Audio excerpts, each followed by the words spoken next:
Hello, everyone, and welcome to an explanation video of the 2026 War of the Ring tournament muster bidding. And to help explain that, I have tournament organizer Vanali.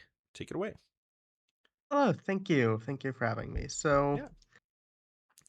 this year we're trying a new system because we moved away from the action tokens a few years back. From what I've heard from the other organizers, it encouraged a lot of Strider sprints, and that's not what we wanted to have in the tournament. And then there was a lot of frustration, especially from top players, about the action token simply not doing enough to help the free peoples out. Mm. So we're trying something new, which is we're going to be bidding in we call them muster points, but they're effectively giving the free peoples the ability to recruit extra units at the start of the game. And they're kind of like half a muster die, right? Or Yeah, yeah. or each one is.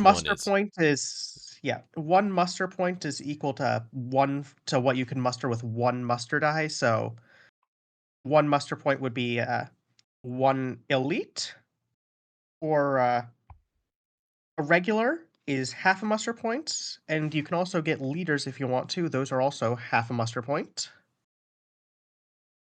And the benefit Um, of this is that they come out at the start of the game, even before the game has begun, yes. before cards are Yeah. drawn. Yep. So it's yeah, unlike the action tokens where it's an action, these you just place them at the very start of everything before cards have even been drawn. What are the restrictions on where they can go? So when you can place units, there are a few restrictions. You can place units of a nation in either settlements of that nation or in places where that nation already has units. So, if we look at Gondor, for example, you could put Gondor units in Dol Amroth, Pelargir, and Minas Tirith, obviously, but then you can put it in Lamedon and Lossarnach because they're settlements.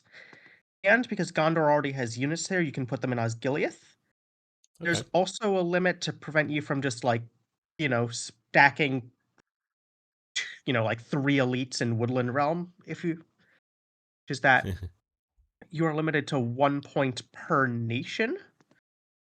So, if the shadow gave you a point and a half, for example, you can't just go, elite Minas Tirith, regular Osgiliath, because that's a point and a half of Gondor. Okay. But you could go, say, elite Woodland Realm, regular Dale, because these are two different nations. And you couldn't split it Woodland Realm and Lorien because they're both elves. Yeah, they're both elves, so that would not be possible. And then And then similarly, are you restricted like a muster die? Can I put two regulars in the same location? you actually can put two regulars in the same location if you want. Okay. It's or two leaders, Although they have or a to still regular and a follow leader. the rule that they must live with an army, correct? Though, yeah, the leaders must still be with an army. Just poof out of Otherwise they existence. immediately die. I guess if you really wanted to kill your own force pool, uh, Okay, that makes sense. but then there's and the 1 point per nation rule. Hmm. So once you've if the other player for whatever reason gives you an extreme number of points, and so you have put 1 point into all five of the nations. At that point, that restriction will like cease to apply, and you can put your remaining points willy nilly, however you want between the nations. Okay.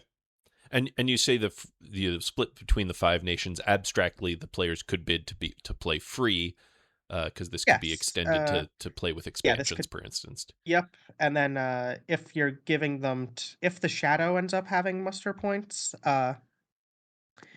you'll be able to put them in the three shadow nations. Notably, Sauron units could go in Gorgoroth because even though it's not a settlement, they'd have There units you go. there.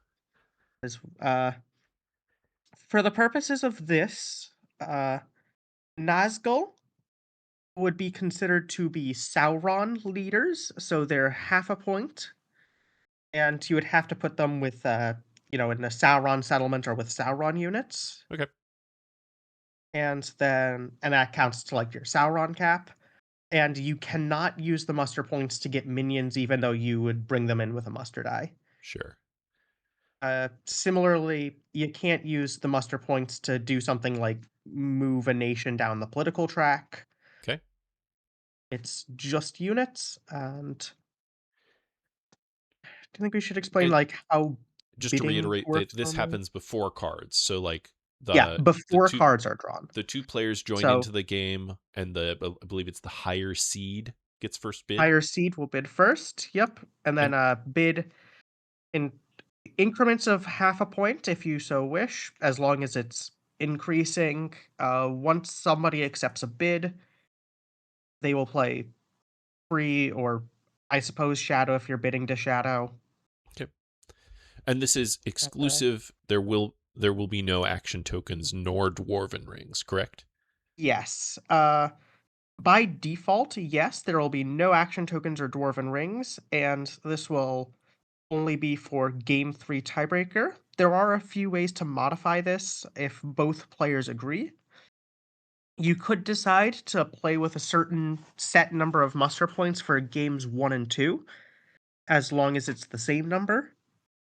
So if you want So, both game 1 and game 2 to have 1 point for the free people, you can do that, and then in the third one you yeah. would bid. Yeah, and then the third one you would bid.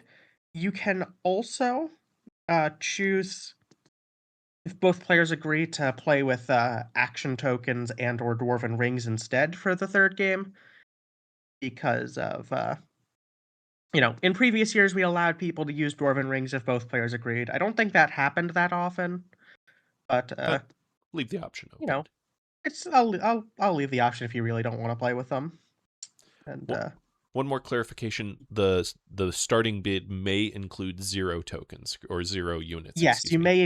you may bid 0 points if you wish. That Okay. would be a and then, and, if you are choosing to use, muster points, yeah, with, yeah, just muster points, they're currently intended to be standalone since I don't think we really have the data to show how useful 1 point is versus 1 ring or 1 token. Mhm.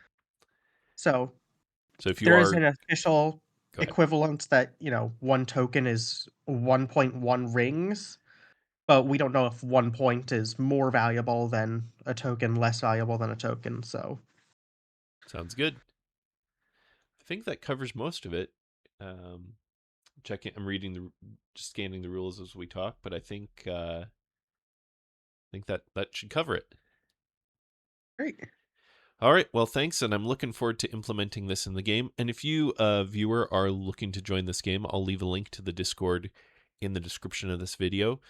The tournament starts in what, a week and a half, something like that. The tournament's registration deadline is, on the 20th, so Okay, so not long, a but bit less still than a week time. from, this if you're watching this on the day it's uploaded. All right. Well, come and join. We'd love to have you. Even new players. You will need to get a couple practice games in before the tournament actually begins, but always welcome to new players. And with that, Yes. thank you, Vanali, and I'll see you in the next one. Yes. Thank you for having me.